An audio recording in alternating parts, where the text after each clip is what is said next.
So you've done all the right things, an employer is interested in you, and now you get in front of them. How do you interview? There are three phases to interviewing. First is you did your groundwork with the resume and networking and everything else. Next phase is that you do a phone interview.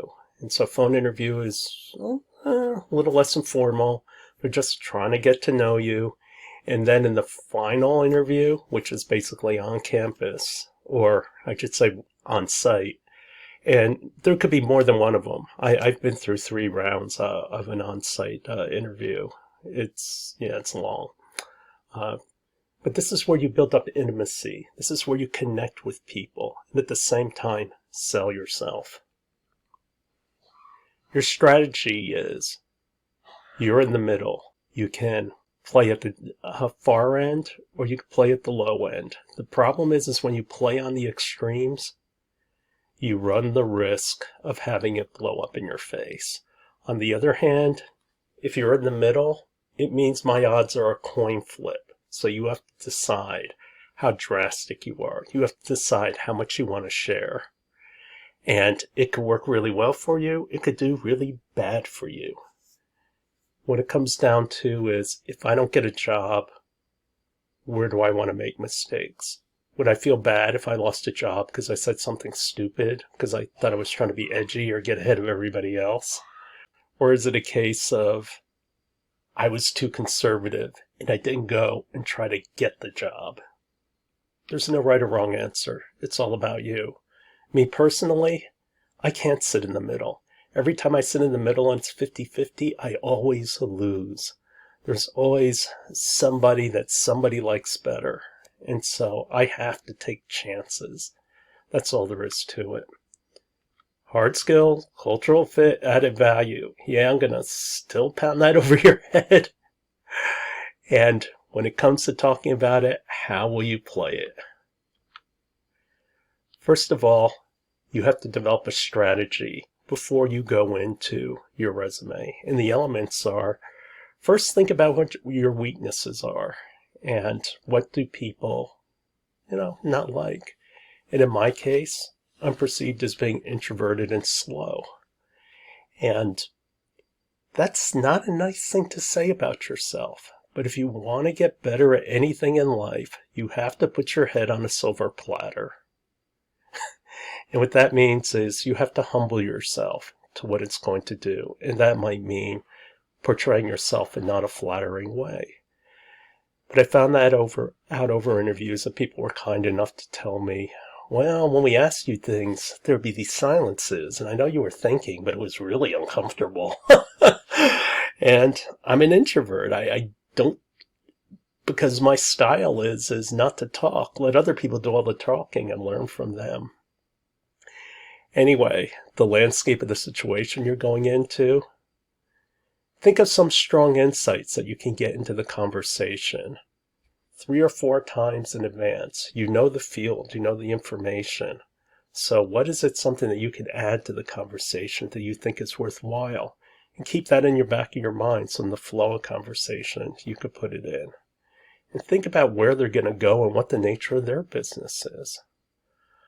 Because of that, for example, there's a packaging company, and I looked at it, the nature of their business is they need volume. And in order to need volume, they need bigger markets. And so they were hiring me for sensors, and I told them, look, these are the markets for sensors where you can make the most money, because those are the ones that are growing. Plan ahead. Sun Tzu, Art of War. Most battles are lost before they're ever fought. When you get a pre-interview, like a phone interview, I used to put yourself in the best position where you're most comfortable. Like if you're most comfortable lying down on a bed, that's where you do your interview. Me, I get kind of complacent, so I need to stand up and walk around. Have a beverage near you that you like the best. Put yourself in the best position. Zoom is one thing because they can actually see you. So think about what visuals do you want them to see. Are you wearing a suit? Are you being informal? What's your background? Yeah, there was this group once, and my background was the throne of England. Yeah, that didn't go over too well. Anyway, when you go on an interview, wear a suit. If they're a high-tech industry, so we don't wear suits. You have the easiest reason on earth of why you're overdressed.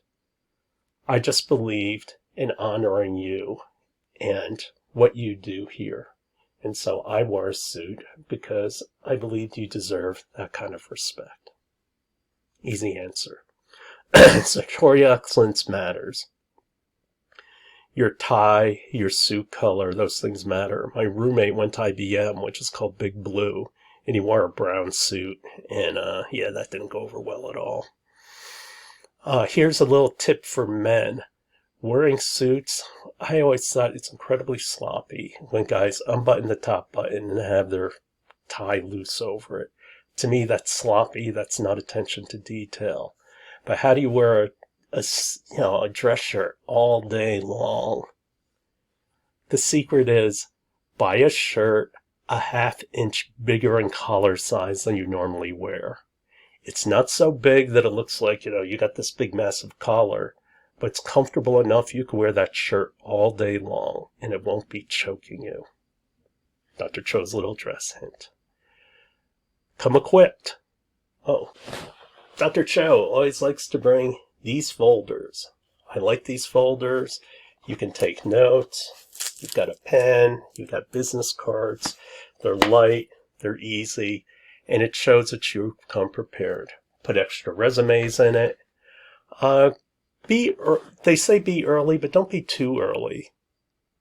You come in 10 minutes early, I'm not ready for you. You put stress on me. Last thing you want to do is put stress on your interviewer. So if I come really early, like 30 minutes early, I'll just sit in my car. And then I started time it that I show up like 5 minutes early. They're going to ask you what you know about the company.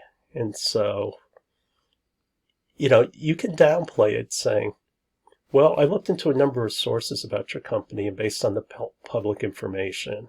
And again, keep it to 2 or 3 points. Don't make it long and belaboring. And that's what I mean by prefacing it, by saying, based on the public information. And then they could ask you, did you try to talk to some of our employees? I said, yeah, I did. But they weren't totally forthcoming. I said, and that shows good employees because they want to protect, the company information. Presentation, make eye contact. If you're a person like me who doesn't do well at eye contact, look at foreheads. How smooth you are. I tend to use gestures, but the thing I learned from people is keep your gestures small. But I have a tendency to think with my hands. How smooth are you when you talk? Do you say a lot? As you see in these videos, because it's all off the top of my head. It's about the details. They matter. Study. Understand what story you want to tell about your major, because they're not going to get it. And ASU is kind of weird with its majors, with all its cross-disciplinary sustainability, this and that. The 3 towers, again, speak to it. I can do the job because of this. I love your culture, and this is why I can fit in. You're innovators. You're, compliment them, butter them up. And then talk about your added value. You should have why you want to work for them as an elevator pitch. You should be able to tell what you're about in 60 seconds. Practice ahead of time your storytelling. They might ask you, tell the story of your career. I always start with a joke. They said, how did your career begin? Well, I was born of poor but noble parents. If you ever get stuck and can't think of something, just say I was born of poor but noble parents. Works every time. Anyway, he said, I started in the semiconductor industry as a bench engineer. And then I decided I wanted to do advanced work. And my girlfriend was going to grad school, so I thought, what the heck, I'll get a master's degree. And then I fell in love in teaching, and I thought go teach, so I got a PhD. And then I found out what professors like. I didn't want to do that. And Then I went on an amazing journey where I climbed the management ladder. And first I went to a flat panel display startup. And I didn't have the foggiest idea of what it was. But, I got it. I actually mixed up my story already. But what it means is that in telling my story, it's like first I was an engineer with gyroscopes, and then I went to flat panel display. And the thing is, tell why you moved one place to another. I didn't believe that the startup was going anywhere. They did not have good leadership. And then I got this wonderful opportunity to go into the biomedical business, which is something I always wanted to do. And I went to the biomedical business, and it came down, and they chose to get rid of our entire R&D division. They were condensing. And so at that point, they bought me out. And I had the opportunity to go become a chief technology officer at a startup. He said, unfortunately, that didn't work out. And then at that point, I started thinking about what is it that I really want to do with my life. And I said, I wanted to teach. I had made people a lot of money, but now also talk about the highlights of it. Or I could have framed the story around, I'm the kind of person that if he puts his mind behind something, I tend to be very good at it. When I went to the gyroscope, it was about patents, and it was about papers. That's where you see my number of patents and papers go up. Then at my startup, they just cared about patents, and you see my patent number continue to go up, and then publications went down. Then when I went to biomedical, they didn't care about papers. They just wanted patents, so I got more patents. And then when I joined the startup, they needed publicity, so I started writing papers again. My papers went up. But then what I learned how to do is I had to raise money. And suddenly, for a person who never raised money before, I raised over $7 million. That's a story. Why should I hire you? That is the question that you're answering. Next story that you want to answer. Tell me about the company. They want to know what the outside world thinks of them. Ahead of time, think of 2 or 3 points about the company that you want to tell.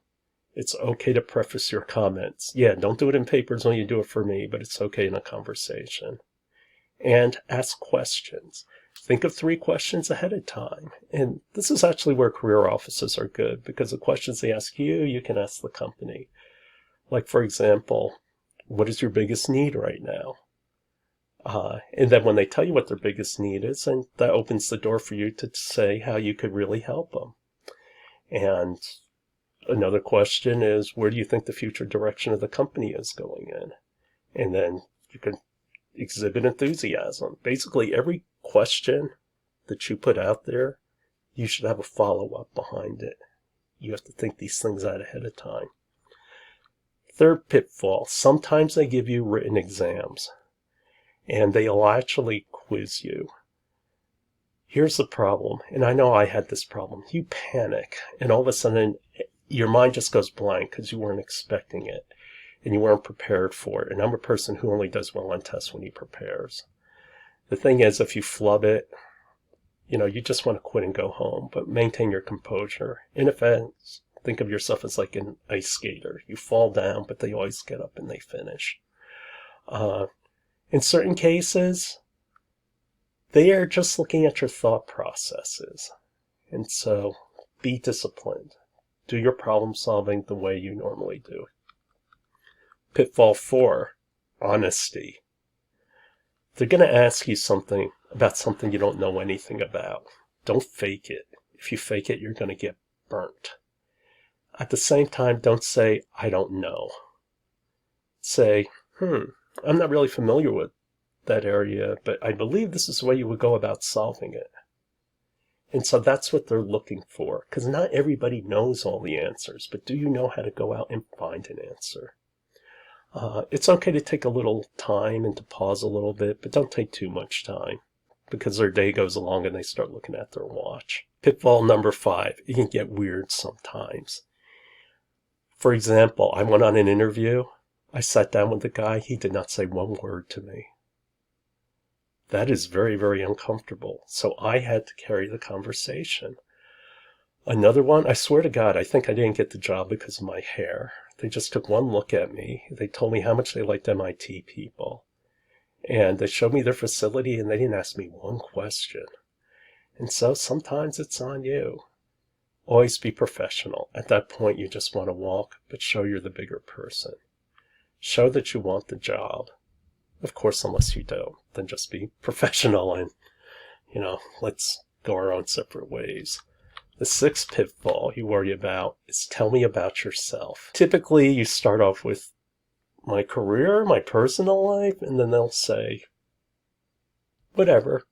And so this is where, if you need to buy yourself some time, say, I was born of poor but noble parents. Then pause and say, I don't think you want me to go back that far. So I'm going to focus on my professional career or something like that. Practice this. Practice your elevator pitch. Your ending should tell them why you're here. And so think of a short story. And that story should not go more than 2 or 3 minutes. I can summarize my entire career in 2 or 3 minutes.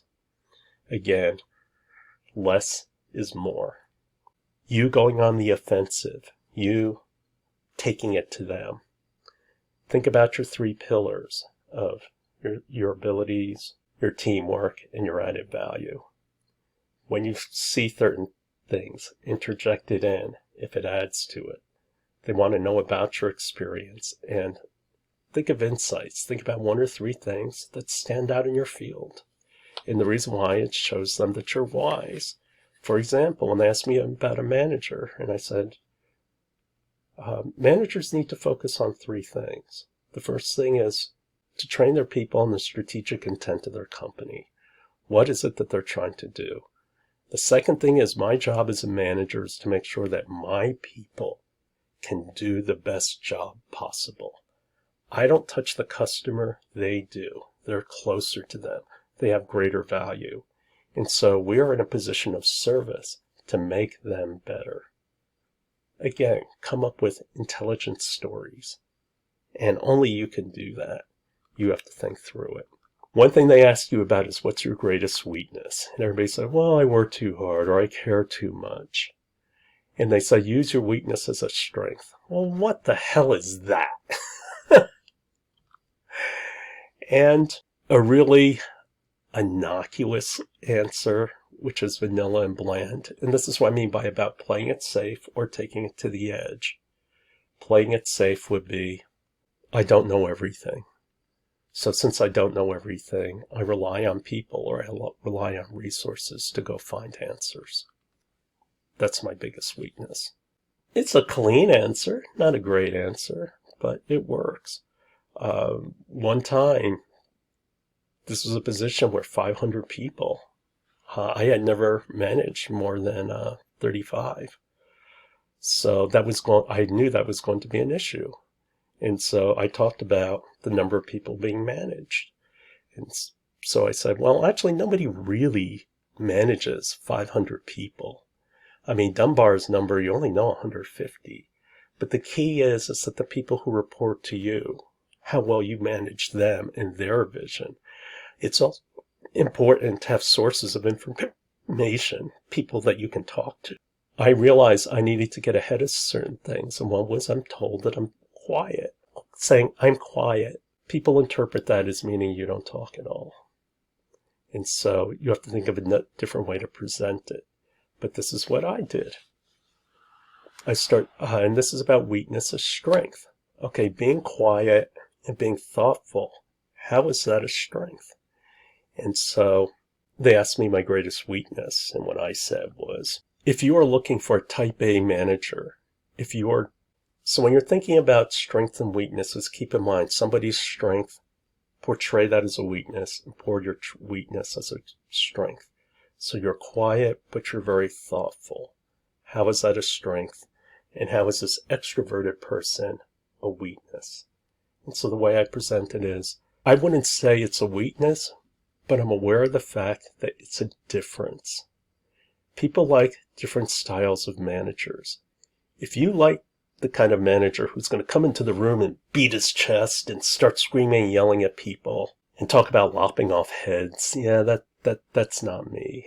On the other hand, if you want a person who's thoughtful, who is maniacally committed to being the smartest person in the room, somebody might know as much as me about a topic that concerns us, but nobody will know more than me. Somebody who solicits opinions from other people to integrate them together, to lead them forward. Somebody who wants to work with you, listen to you, and always consider what's going on and what to do, and to try to put myself in your shoes so I can do the best job possible. If you want somebody who's thoughtful and who's going to be cerebral, then that's me. But if you want the screamer and yeller, I'm not a good fit for this job. And actually admitting you're not a good fit for the job shows a great deal of maturity. And it also feels like that you're concerned about them. But if you do get in trouble and you mentally get stuck, just go extreme. Like, I don't know everything. Those kind of approaches. Control the conversation. If you realize that you have a weakness and you know about it, I control the conversation. And that's my big weakness. Afterwards, when the interview's over, be sure you send thanks. Send an email to everyone that you talk to. This is why you take this with you. You write it down. Trade business cards. When you write them a note, personalize it. Write one or two things from your conversation that you talked about so it refreshes in their head. Not only that, by personalizing it, you start to bond. Tell them why you like the company so much, give them one reason, and always end it with, I look forward to hearing from you. It tells them you're interested and that you want to be a part of things. And also, it's okay. Salesmen have to go out and ask for the sale. And you need to go out and ask for the sale. So in your closing, say, I would relish working in an enterprise such as yours that's asking for the sale. So say something positive at the end of why you really like the job. And maybe a sentence that tells why you want that job. There are bad interviews. I've had bad interviews. Here are interviews I flubbed. Bard. They're the company that made me come back 3 times. And what happened is they started with 1,000 candidates and I made it down to 2. And here's where I messed up. He showed me concentric tubes. And he said, they have the same area. What's the flow rate? And I froze. And the reason why I froze is because the port entries are different sizes. When they have different sizes, even though the area is the same, the resistance is different. And he said, they're the same. And after that, he got kind of cold with me, like, that was a really easy question. How could you not answer that? You're supposed to be this really smart guy. And the thing is, I wanted to contradict him. But do you want to contradict your own boss? And so I wasn't quite sure to say, and I didn't say anything, and in hindsight, I should have said something. Just be tactful when you talk about it. ASU. Well, I got the job, but I start off my interview, they asked me, so why do you want to come here and teach at ASU? And my first line was, well, it's not for the money. Yeah, nobody was laughing. That didn't go over so well. There was a sprinkler company. The guy said to me, you may very well be the smartest person I've ever met. But for some reason, I can't commit to you, and I don't know why. I did something stupid, and I said, look, if I was in your position, when you hire someone, it's like getting into a marriage. You have to know. And if you're on the fence on me, then maybe it's better that you move along. And that's what they did. And he thanked me for, my insights and maturity, and in the end, I realized it was a stupid thing to do.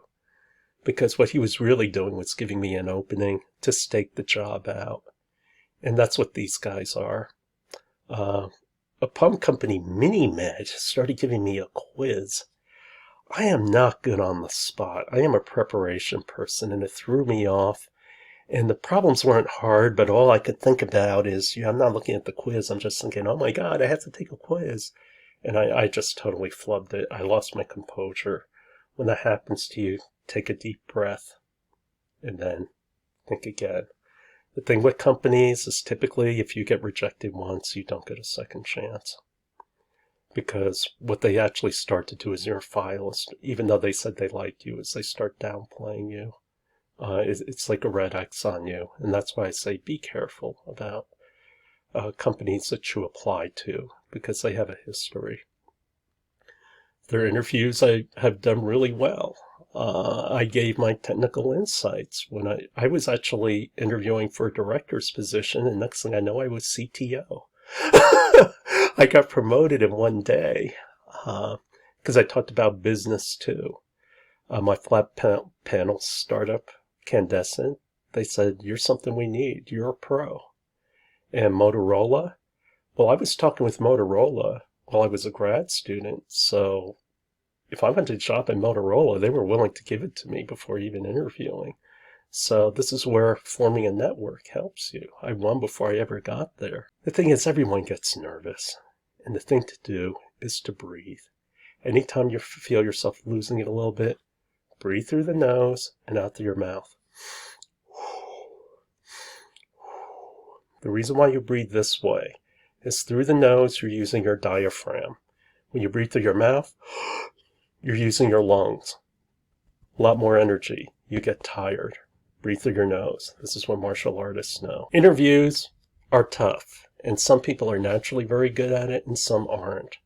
But hopefully through this, I gave you some guidelines. Now, added value. What is an example of added value? Jake Partridge was a TEM student. He was interviewing for a finance position, and he was all freaked out because he was competing against people from California and also W.P. Carey, and here he was in this TEM major that nobody understood. How on earth could he get the job? And I asked him, well, what's the company?